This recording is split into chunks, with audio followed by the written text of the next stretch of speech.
Hello, আসসালামু আলাইকুম সবাই কেমন আছেন? আশা করছি ভালো আছেন। আমিও ভালো আছি আল্লাহর রহমতে। ডিসেম্বরের 14 তারিখে বাবার বাসায় গিয়েছি, 24 তারিখে 25 তারিখে চলে এসেছি। বরাবর টানা 11 দিন থেকেছি, 11 দিন পরে চলে এসেছি। আজকে সকালে একদম হঠাৎই চলে আসছি, কোনো প্রিপারেশন ছিল না। নাবির বাবা ফোন দিয়েছে আসার জন্য। তো যেহেতু আমার হাজব্যান্ড অর্ডার করেছে, তো ওনার অর্ডারে হঠাৎ করে কুমিল্লা চলে আসছি, ওনার পারমিশনে। সো যাই হোক, উনি আমাকে হঠাৎ করে বলছে তুমি চলে আসো বাসায়। তো চলে আসলাম। আর এসে কাজকর্ম শুরু করেছি। আমার রাজ্যের কাজ, দুনিয়ার কাজ জমে গেছে। বাসায় এত ধুলাবালি ময়লা, সব ফার্নিচার ঝেড়ে ঝুড়ে কাপড় চোপড় গুছিয়ে দেন, বাজার সাজায় গুছিয়ে সব কিছু গুছিয়ে চুচিয়ে আমার প্রায় গুছাতে 4টা 4:30 বেজে গিয়েছে। এর মধ্যে আসার সময় আম্মু আবার হাঁসের মাংস দিয়েছে সেটা দিয়ে আমরা দুপুরে খেয়েছি। দেন আমি আমার সমস্ত ফার্নিচারগুলোকে মুছেছি। এত পরিমাণ বালু জমে আছে। আর তোমাদের ভাইয়ারা সকালে যেহেতু অর্ডার দিয়েছে আমাকে চলে আসার জন্য, তো তাড়াতাড়ি করে চলে আসছি। কিভাবে আসছি আসলে আমার কোনো হুঁশ নাই যে আমি কিভাবে দৌড় দিছি একরকম। কারণ শনিবার আমাদের প্রোগ্রাম। শনিবারে আমার শ্বশুরের মৃত্যুবার্ষিকী আয়োজন করতেছে ফ্যামিলি মেম্বার সবাই, আমার হাজব্যান্ডও পার্টিসিপেট করতেছে। সবাই আছে এখানে, প্রায় 300-350 মানুষ। আমার হাজব্যান্ডের অফিসের মেম্বাররা, আমার নিজেরও পার্সোনাল মেহমান দাওয়াত দিব। তো হঠাৎ করে প্রোগ্রাম, আসলে হঠাৎ করে সব কিছু অ্যারেঞ্জমেন্ট, তো যার কারণে আমি হঠাৎ করেই চলে আসছি ফেনী থেকে।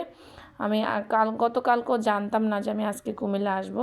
সো যাই হোক, বাসার সমস্ত ফার্নিচার সমস্ত কিছু এত বেশি নোংরা হয়ে আছে, ময়লা হয়ে আছে, এগুলো সব কিছু ওয়াশ করে কাপড় চোপড় গুছিয়ে দেন রান্নাঘরে ঢুকছি।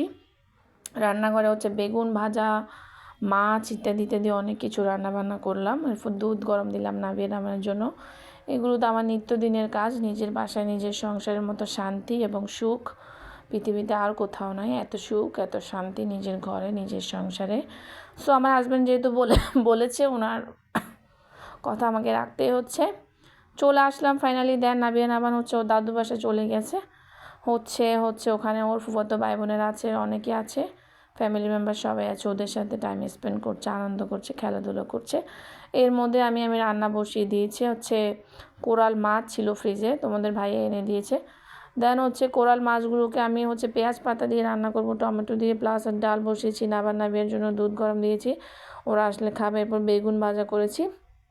আর এই অবস্থা। দুপুরবেলা রান্না করি নাই বললে চলে। দুপুরবেলা এসে ঘর দুয়ার গুছিয়েছি, পরিষ্কার পরিচ্ছন্নতা করেছি। এরপরে সন্ধ্যার পরে রান্নাটা বসালাম। সমস্ত কাজ গুছানো পরিষ্কার করার পরে তো হাজব্যান্ডে হঠাৎ করে অর্ডার দিয়েছে যে বাড়িতে আসতে হবে, বাসায় আসতে হবে, কুমিল্লায় ব্যাক করতে হবে। তো আর কি করা, আব্বু আমাকে গাড়িতে উঠিয়ে দিয়েছে। এরপর নাবিয়ার বাবা জিহাদকে পাঠাইছে এখান থেকে। জিহাদ যাই আমাকে বাস স্ট্যান্ড থেকে নিয়ে আসছে। দেন আমি বাসায় এসে যে কাজ শুরু করছি অনবরত, থামাথামি নাই। এর মধ্যে রান্না করে ফেলছি। আগামী শনিবার আমার শ্বশুরের মৃত্যুবার্ষিকী খানা আয়োজন করবে। এটা একদম প্রতি বছর করে ওনারা, একদম প্রত্যেকবার করে।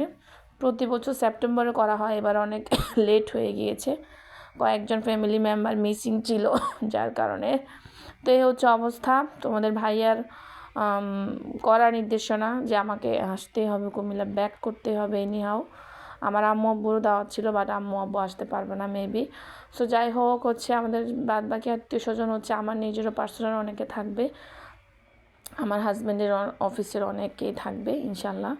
শনিবারে আমাদের অনেক বড় আয়োজন হবে, আল্লাহর হস্তে খাওয়ানো হবে, একদমই আল্লাহর হস্তে। এটা সম্পূর্ণ আল্লাহর উপর নিয়ত করে আমার মৃত্যুবার্ষিকী মিলাদ মাহফিলের আয়োজন করেছে ওনারা। তো সবাই আমাদের জন্য দোয়া রাখবে, ভালোবাসা রাখবে। আমার ছোট মিনি ব্লগটা ভালো লাগলে লাইক কমেন্ট শেয়ার দিয়ে দিবে। ঘরের এই সমস্ত টুকিটাকি কাজগুলো হাউস ওয়াইফদের নিত্যদিনের কাজ। আসসালামু আলাইকুম।